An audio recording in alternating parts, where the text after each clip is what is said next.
pé.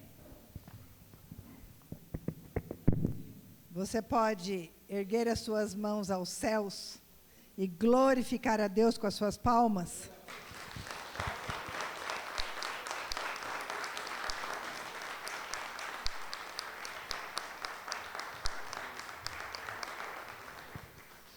Aleluia, obrigado, Senhor, porque o Senhor está aqui.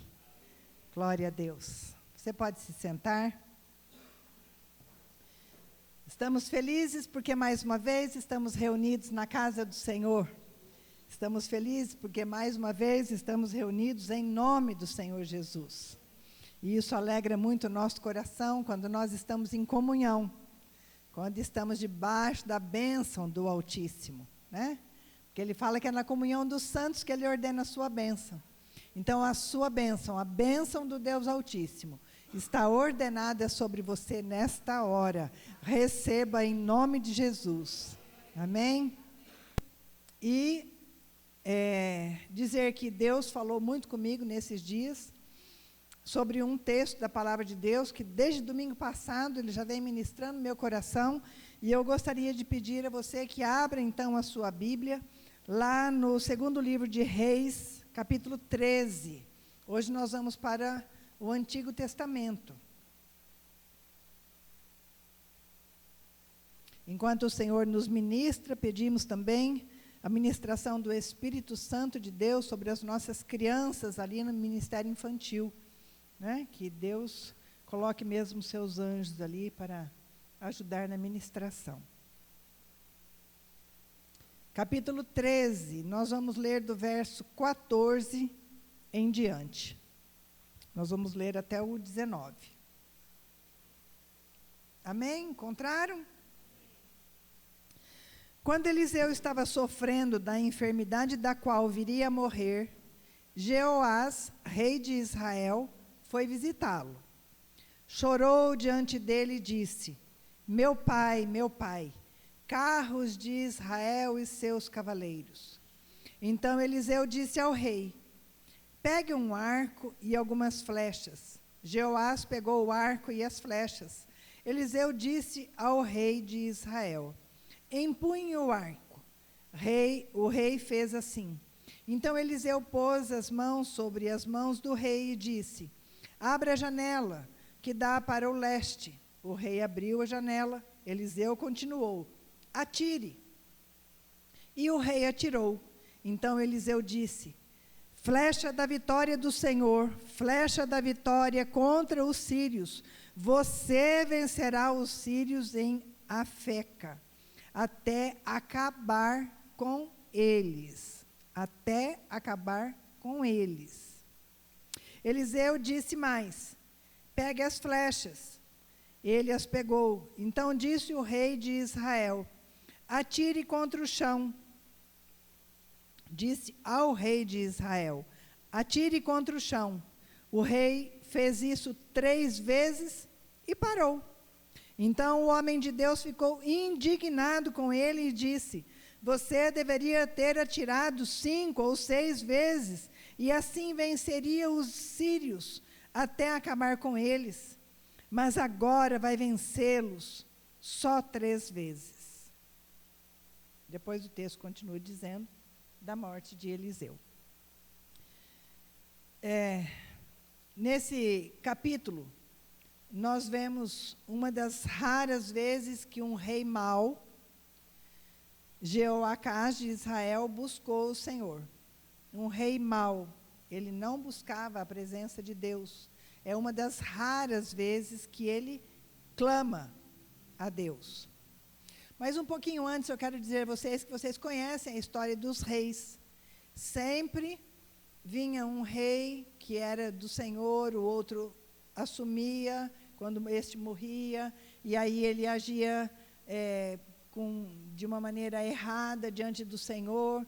E aqui a situação não era diferente, né? Aqui vem uma sucessão de reis, né? Desde Azael, Jeoacás, Jeoás, Joás, e aqui nós vamos falar sobre Jeoás, que foi o rei que assumiu aqui depois que ele faleceu, que Jeroboão faleceu. Só que Jeroboão não foi um rei bom, foi um rei que levou o povo a pecar. E Jeoás, ele continua, então, nesse legado de idolatria. Nós vamos ver um pouquinho para frente agora. Então, Jeoacás, que era um rei mau, ele busca o Senhor, e na sua compaixão por Israel, e respeitando a aliança com Abraão, Jacó, Isaque, Deus então atende esse rei mau, Jeoacás. E o exército de Israel estava nas últimas. Era um exército que tinha sido destruído, era pequeno demais para combater os seus inimigos. E um pouquinho antes, ali no verso 7, a palavra do Senhor diz que o exército era composto apenas de 50 cavaleiros, 10 carros de guerra, 10.000 soldados de infantaria, porque o rei da Síria havia destruído o exército e reduzido-os a pó. A palavra de Deus fala isso. Por isso que o exército estava minguado, não tinha condições de avançar e de vencer. Aí Deus então levanta o profeta, e o profeta dá orientações de Deus para o rei. Esse rei não teve bom senso, o rei Jeoacás e o rei Jeoás, eles não tiveram bom senso de destruir a idolatria política que havia, porque era uma idolatria onde eles buscavam o poder político através da religião. E esses reis, eles não conseguiram acabar com essa idolatria, né? E não buscaram acabar com os postes ídolos e colocar, então, a adoração ao verdadeiro Deus. E assim, então, Israel continuou no caminho em que pouco tempo os levaria à ruína. Foi isso que aconteceu, porque estavam longe dos caminhos do Senhor. O contexto do início do capítulo 13, ele nos revela a insatisfação de Deus em reprovar a vida pecaminosa do rei Jeoás, quando ele então perpetuou o legado de Jeroboão, que era o seu pai. Por quê? Como eu disse, não foi cortado o mal pela raiz, ele continuou um legado de pecado e de idolatria. Durante a sua vida, assim como seu pai, ele deixou esse legado de destruição, que fez com que Israel sofresse diante dos seus inimigos. O profeta Eliseu nunca se omitiu e nem se acovardou em relação ao comportamento do rei. O profeta era levantado por Deus, tinha autoridade que vinha do Senhor, e ele falava o que ele tinha que falar. Ele dava o seu recado. Doesse a quem? Doesse. Ele era a autoridade de Deus. E o rei ouvia, porque reconhecia Eliseu com a autoridade que vinha dos céus. Então, nesse caso, o profeta falava, ele tinha essa ousadia de falar, e ele não se calava frente à injustiça praticada pelo monarca, pelo rei. Pelo contrário, ele sempre censurava e sempre confrontava, porque ele era ungido de Deus, e ele tinha consciência disso, que sendo ungido de Deus, ele tinha que confrontar a injustiça e o pecado. No entanto, nós vimos, mesmo sendo confrontados, que todos respeitavam Eliseu. E se você for um pouquinho ali, no primeiro verso que nós lemos, diz que o rei foi visitar Eliseu no seu leito de morte. Aí não se sabe se havia uma certa amizade, ou se era apenas o respeito pela autoridade que Eliseu tinha. Por quê? O rei chora. Quando o rei chora, é como se ele estivesse dizendo: agora, com a morte do profeta, Deus vai nos abandonar. Porque apesar dele fazer coisas erradas no seu reinado, mas ele sabia que através do profeta havia orientação de Deus, mesmo que muitas vezes não seguisse. Então, por isso que o rei chora. Nós vimos, então, que mesmo ele sendo confrontando, ele era respeitado. Por quê? Porque ele era alguém que tinha uma vida e uma conduta ilibadas, comprovadas pela imparcialidade dele. Ele era uma pessoa que ele era imparcial para julgar e para orientar nas causas. E ele também tinha uma transparência de opinião para com os reis, que eles poderiam muito bem agir com retaliação se quisessem, mas não, eles respeitavam Eliseu como pessoa com a autoridade de Deus. E aqui eu já quero ministrar a você no primeiro ponto. Muitas vezes nós achamos que não vale a pena a gente ficar falando, a gente vai ficar, tem uma expressão que a gente ouve, vamos dar murro em ponta de faca, né? Mesma coisa que ficar falando para as paredes. Mas nós temos aqui o exemplo de Eliseu, que as pessoas buscavam ouvir o profeta, porque eles reconheciam que ele era homem de Deus. E aqui já fica um princípio para nós. Você pode ter certeza que muitas vezes as pessoas não vão concordar com você, não vão aprovar o seu posicionamento cristão. Muitas vezes as pessoas vão te rejeitar, vão zombar de você, vão criticar a sua religião, muitas vezes a sua igreja, mas a postura de um homem de Deus, uma mulher de Deus, fala mais alto com relação ao testemunho que essa pessoa dá. E era o que acontecia com o profeta Eliseu. As pessoas buscavam o profeta por quem ele era, pelo Deus que ele servia, pela posição que ele tinha, porque ele não se corrompia.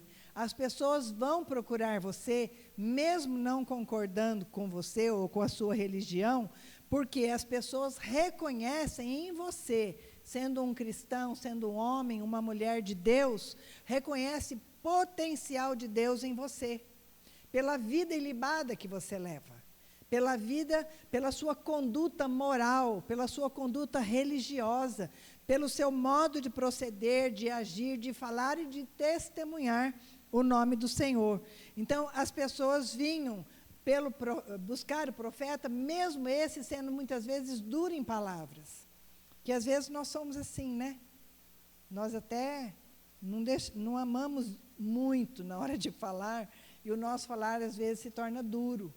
Mas eu vou falar para você, se for uma palavra dura, mas que for amorosa, as pessoas vão acolher nos seus corações. Porque as pessoas estão necessitadas de orientação, de direção. As pessoas não sabem para onde ir.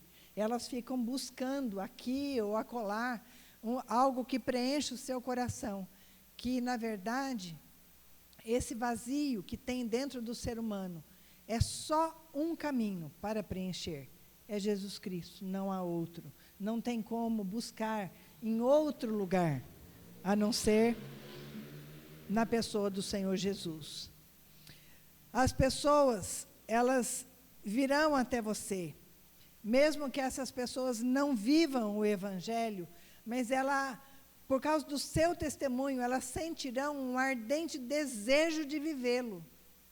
Porque às vezes você fala assim, eu não sei falar, eu não sei evangelizar, eu não sei discipular, mas eu vou falar para você, o maior exemplo, o maior discipulado que você pode dar é com o seu testemunho, é com a vida que você leva, com a vida amorosa, com a vida de respeitar as pessoas, de considerar o outro melhor do que você, porque é isso que a Bíblia fala, que nós temos que considerar o outro mais do que a nós mesmos. Então, quando nós procedemos de uma maneira a obedecer a palavra de Deus e não sermos apenas ouvintes da palavra, mas sermos praticantes dela, o Senhor vai nos honrar. Porque grande é a nossa responsabilidade de vivermos para a glória de Deus. Nós nascemos e vivemos com um propósito apenas: glorificar a Deus, viver para a glória de Deus.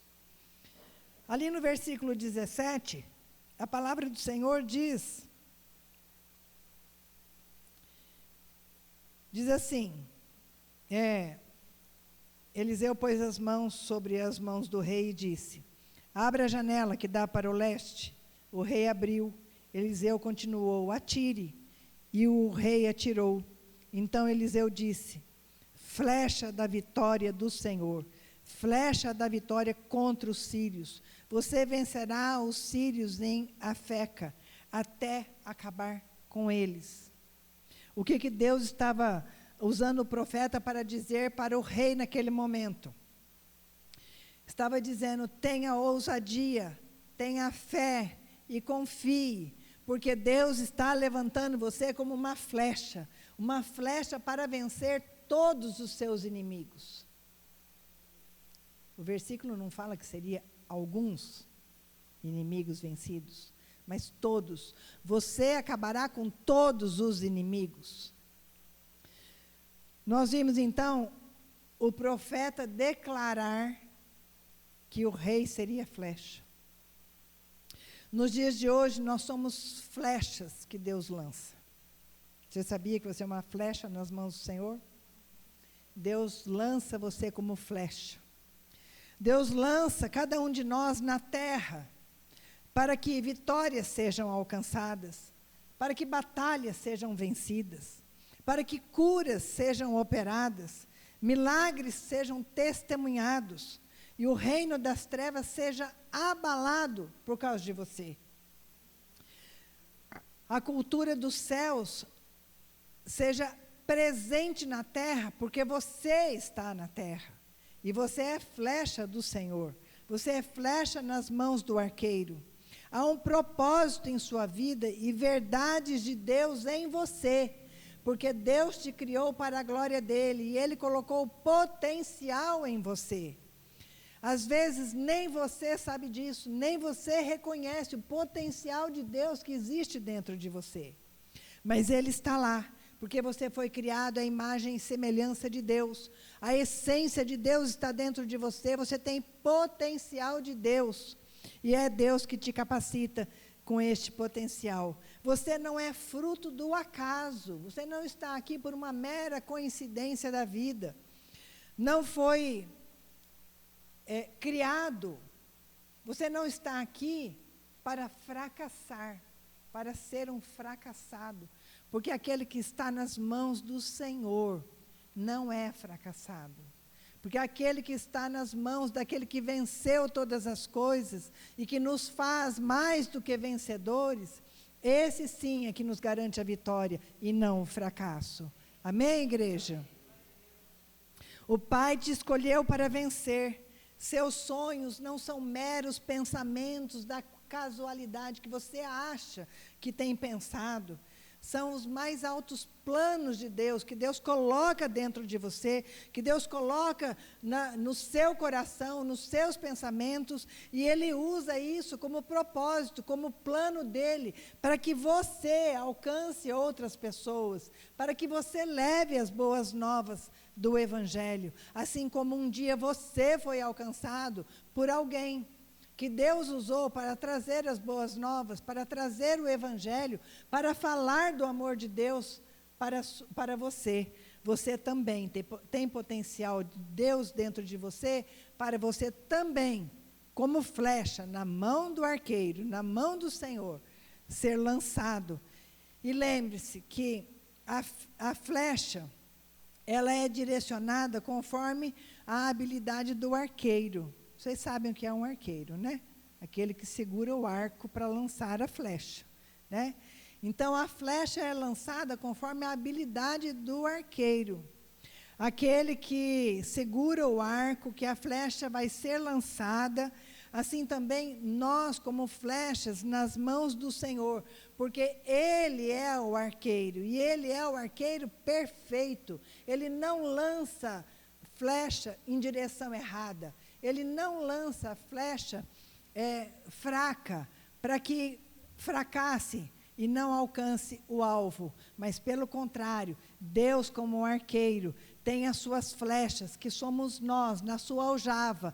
E Ele enche a sua aljava de flechas, porque no tempo certo, no tempo de Deus, Ele vai lançar essa flecha, e com a força e com a perfeição de um arqueiro habilidoso. Amém? O nosso Deus, Ele não falha nos seus desígnios. Por isso, eu digo a você que nós devemos nos entregar nós como flechas na mão dele, porque quando nós somos lançados por ele, nós devemos esperar algo nada mais do que as vitórias conquistadas por ele. Amém? Não tem como, meus irmãos, nós sermos flechas nas mãos do arqueiro perfeito, que é o nosso Deus, quando ele lançar um alvo errado, ou que seja fracassado. Não tem como você ser um fracassado se você for flecha na mão do arqueiro. Nós devemos, então, confiar, descansar, nós devemos nos deixar, nos entregar para sermos guiados pelas mãos de Deus, e Ele nos direcionará de forma certeira para o nosso destino profético. Sabe qual é o teu destino profético? Falar do amor de Deus, viver o amor de Deus por onde você for, com quem você encontrar. No verso 18, Deus dá um direcionamento ao rei através do profeta. O direcionamento de Deus para uma pessoa, normalmente, não vem cheio de detalhes. Não é assim? Lembra quando o profeta estava lá na caverna e passou um vento, e passou um terremoto, e passou, né? Então, assim, não foi direto naquilo que deveria acontecer. Deus é um Deus de detalhes, sim, porém, muitas vezes Ele não te dá a obra completa, porque você não vai saber o que fazer com ela. Então, Deus vai dando aos poucos, Deus vai acrescentando aos poucos. E foi isso que Deus fez através do profeta. Ele não falou de uma maneira total o que seria. Ele não falou para o profeta, por exemplo, pegue todas as suas flechas e lance no chão. Ele não falou isso. Ele poderia ter falado, mas ele não falou. Deus não fala tudo completo para nós, não, porque senão nós vamos nos achar muito autossuficientes. Nós precisamos continuar na dependência de Deus, então Ele vai dando de gotinha. Ele vai falando de gotinha, e assim a gente vai caminhando, de gotinha em gotinha, até nós nos aprofundarmos no rio de Deus. É assim que a nossa vida cristã deve ser. Então, o profeta revela algo de Deus, mas sem pormenores, como a quantidade das flechas a serem golpeadas no chão. O que nós fazemos a partir do direcionamento determina o nosso nível de confiança.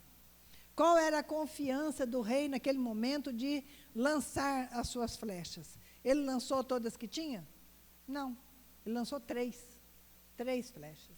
E isso fez com que ele não vencesse os sírios, porque ele só venceu 3, a metade do que ele tinha na sua aljava. Não foi ousado, não teve coragem, não confiou, não teve fé o suficiente na palavra do profeta, para que, lançando as suas flechas no chão, ele fosse vencedor contra os seus inimigos.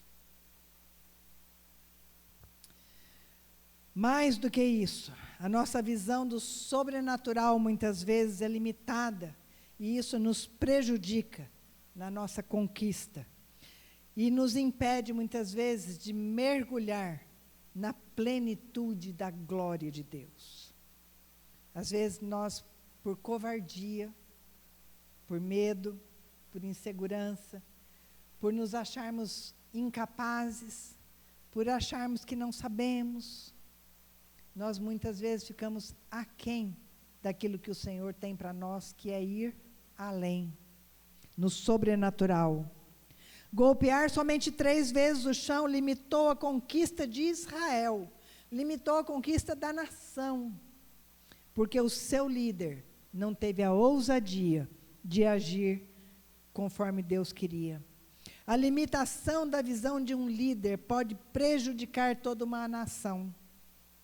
Jeoás se limitou e o povo venceu somente 3 vezes, mesmo que tivesse oportunidade para vencer na sua totalidade. Nessa noite, eu incentivo você a pedir ao Senhor, para que o Senhor te mostre te mostre aquilo que tem impedido você de crer.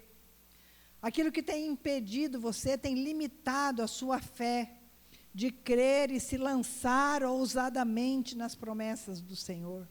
O que tem impedido, limitado, segurado, muitas vezes algemado você, que você não consegue se desvencilhar disso para cumprir o propósito de Deus na sua vida?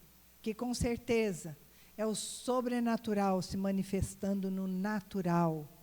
Porque nós somos pessoas naturais e vivemos na terra, onde as coisas acontecem naturalmente.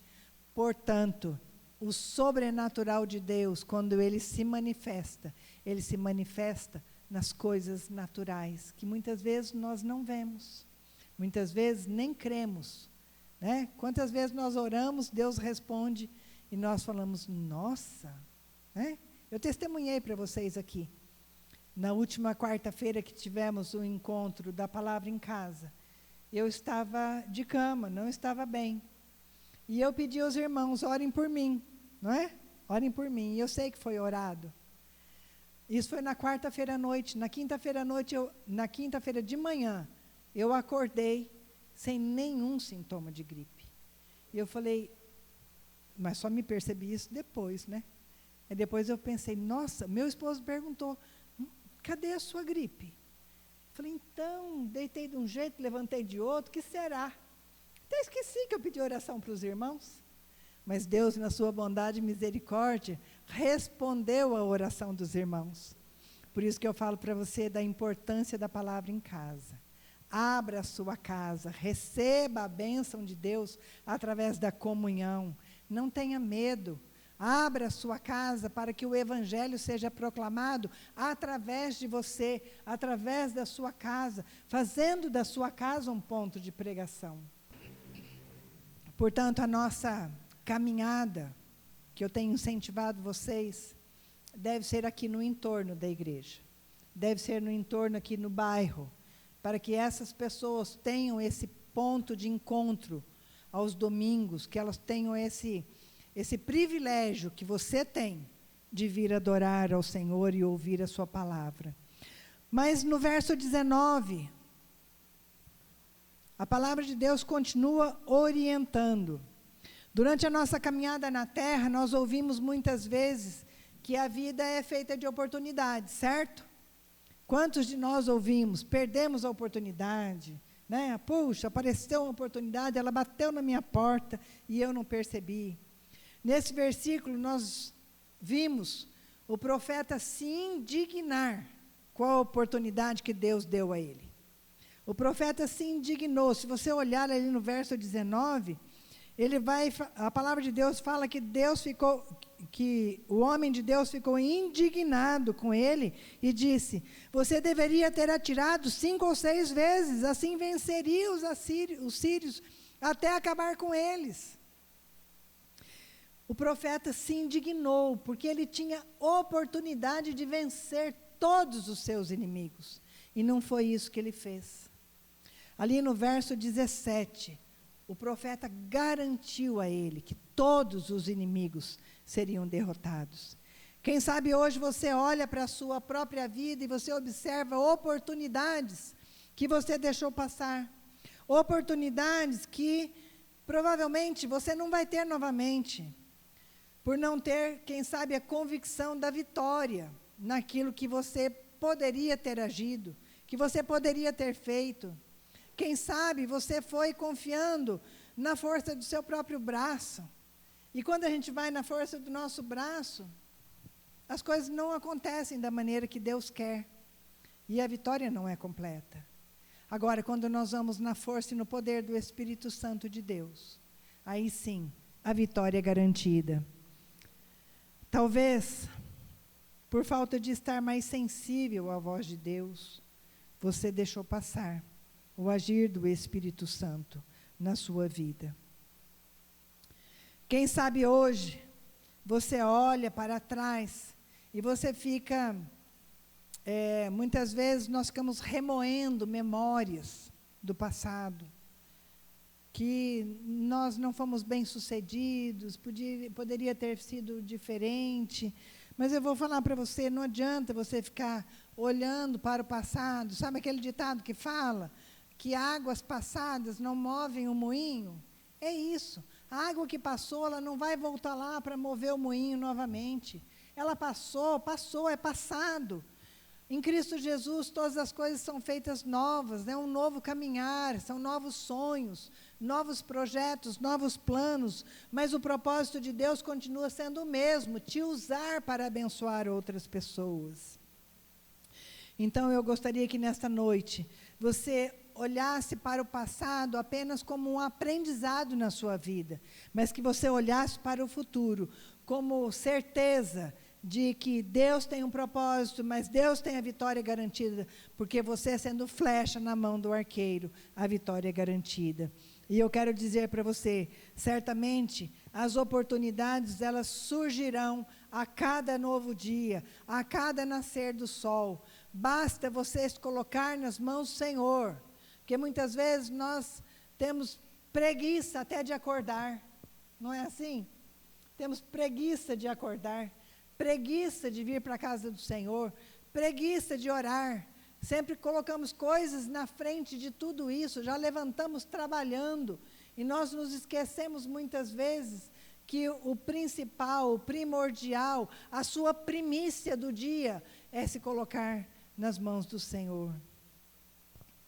Cada dia é uma oportunidade, sempre crendo no seu coração do cuidado de Deus sobre você, do cuidado que Deus apresenta, do sobrenatural sobre a tua vida, crendo e olhando mesmo no sobrenatural, para aquilo que Deus tem para a sua vida. E a minha oração nesta noite é para que Deus quebre em você a cegueira espiritual e abra os teus olhos espirituais e abra os teus ouvidos espirituais para coisas grandiosas que o Senhor quer fazer através da sua vida nesta igreja, a partir desta igreja, a partir deste bairro.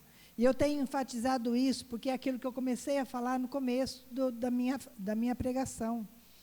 Chegou a hora, igreja, de nós despertarmos. Todos nós temos o potencial de Deus dentro de nós. Busque dentro de você qual é o potencial que Deus colocou em você, qual o propósito de Deus para a sua vida, de estar nesta igreja. Descubra qual é o propósito. Vamos crescer juntos como igreja, vamos vestir a camisa, vamos orar juntos, vamos buscar a presença de Deus juntos, vamos crescer como igreja na comunhão dos santos. Nós precisamos desse fôlego novo do Espírito Santo sobre nós. Vamos orar para que Deus reavive a sua obra nesta igreja, neste local, sobre a sua vida, sobre a sua família, para que o novo do Senhor, o renovo do Espírito Santo venha sobre você. Sabe aquela coisa da brasa fora do braseiro? Ela esfria, ela perde o seu calor. Mas quando nós estamos juntos, uma brasa junto com a outra, e nós podemos fazer uma grande fogueira e aquecer os corações das pessoas que ainda estão perdidas e sem rumo. Nós contamos com vocês nesse momento de crescermos, de sermos uma igreja forte, viva, atuante nesse mundo tão carente. Nós, ao recebermos de Deus a libertação e o atendimento das nossas necessidades, será que nós temos tido o cuidado de aproveitar tudo isso que Deus tem nos dado? Porque grandes coisas o Senhor tem feito por nós. Amém, igreja? Grandes coisas. Nós temos visto milagres acontecerem. Nós temos visto resposta de oração. Nós temos visto, sim, o agir do Senhor trazendo salvação. Logo, logo nós teremos aqui batismo, recebimento de membros. Por quê? Porque é o agir do Senhor sobre as nossas vidas. Mesmo que ainda timidamente, mesmo que ainda acanhadamente, mas o Senhor está trabalhando e nós temos que crer nisso. Aleluia!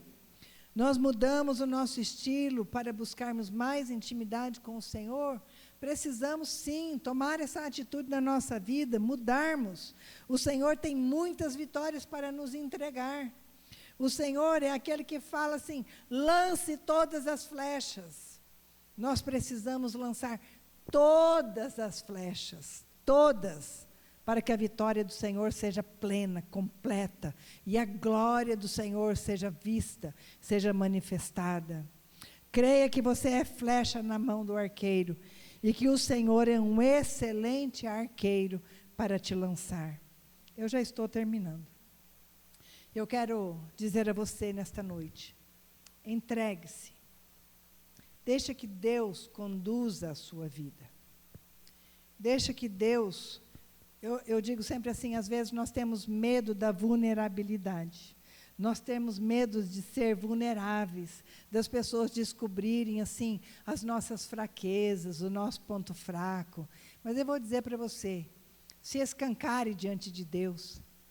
Coloque para Ele a sua vulnerabilidade, os seus pontos fracos. Coloque para Ele, para que Ele te oriente, que Ele te capacite, para que Ele verdadeiramente derrame sobre você o poder do Espírito Santo, para que você seja uma flecha que acerta o alvo, uma flecha vencedora, em nome do Senhor Jesus, para a glória de Deus Pai. Amém? Louvado seja Deus. Louvado seja Deus pela sua vida. Que você saia daqui nesta noite diferente de como você chegou. Que você seja reanimado pelo Espírito Santo de Deus. Que você seja reavivado pelo poder do Espírito Santo de Deus. João, você nos ajuda aqui no violão? Bem baixinho, bem tranquilo. Eu pedi a pastora Mônica para vir aqui fazer essa oração final por nós.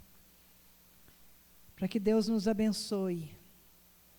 E em seguida, nós vamos impetrar a bênção. Fique em pé, vamos orar. Coloque a sua vida diante do Senhor agora.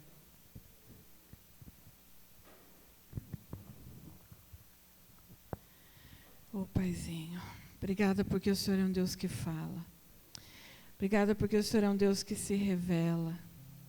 Obrigada porque o Senhor é um Deus que nos escolheu, que nos amou e que tem planejado coisas lindas para nós, Pai. Pai, eu oro conforme a Tua palavra ministrada nesta noite. Que sejamos mesmo, Senhor, essas flechas lançadas por Ti, Senhor, sobre a terra. Iluminados por Ti, Senhor. Cheios da Tua graça e da Tua sabedoria, Pai, para agir conforme o Senhor quer, Pai. Levando, Senhor, as boas novas do céu.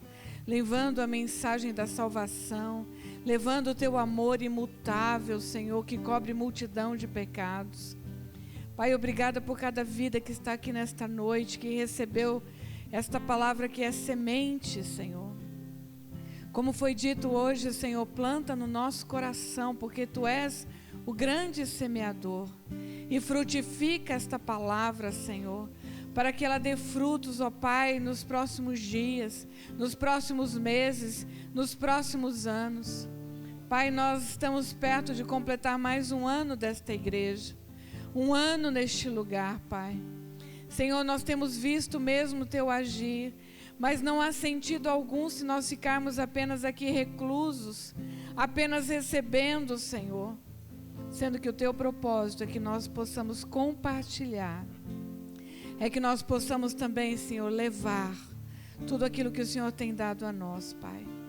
Meu Deus, em nome de Jesus, desperta o Teu povo, desperta a cada um de nós para aquilo que o Senhor quer nos mostrar, nos dá essa fé, Senhor, cheia de ousadia, a fé que Jesus disse que nos fazia mover montanhas, tirando, Senhor, da nossa frente todo impedimento, tirando qualquer monte que se posiciona, Pai, entre nós e o alvo. Pai, em nome de Jesus, nos dá essa ousadia, essa intrepidez, Pai, para alcançar as vidas aqui ao nosso redor.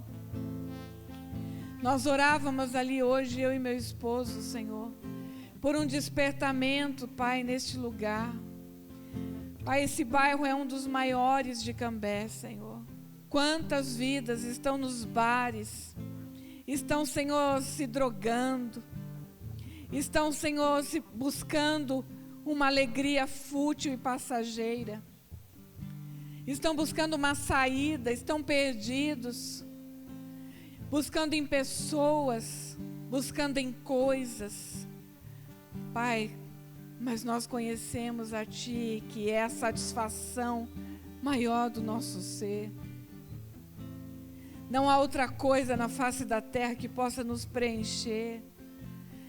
Paizinho, que nós sejamos cheios da Tua presença a ponto de transbordar, Senhor, neste lugar. Que pessoas venham buscar aqui, Senhor, essa atmosfera que está alcançando ao redor, Pai.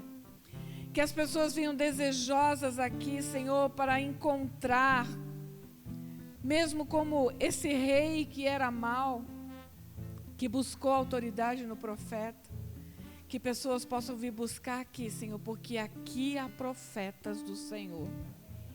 Aqui há um povo que ora, um povo que crê, Senhor, um povo que busca. Aqui há profetas do Senhor, Pai, para dizer que a vitória do Senhor é para todo aquele que crê. Oh, Papai, a vitória é para todo aquele que crê. Obrigada, Senhor, por esta noite, pela Tua presença viva, Espírito Santo. Continua a nos conduzir em vitória, em glória, e assim seja o Teu nome exaltado e bendito, hoje e para sempre. Em nome de Jesus. Amém. Amém. Louvado seja o nome do Senhor. Queridos, antes da bênção, eu só quero dizer a você que terça-feira, às 20 horas, nós estamos aqui para orar. Vem orar também. Vem orar pela sua vida, pela sua família. Vem orar pela tua igreja. Nós nos unimos em oração para buscar a presença do Senhor. Venha você também. 20 horas, na terça-feira. Que a graça salvadora do nosso Senhor Jesus, o amor do Deus eterno, maravilhoso Deus, único Deus, as consolações e a comunhão do Espírito Santo, seja sobre a tua vida e sobre a tua família, sobre a igreja de Cristo, espalhada por toda a terra. Se assim você recebe, você crê, você diz, amém. Louvado seja Deus, um beijo no coração de vocês.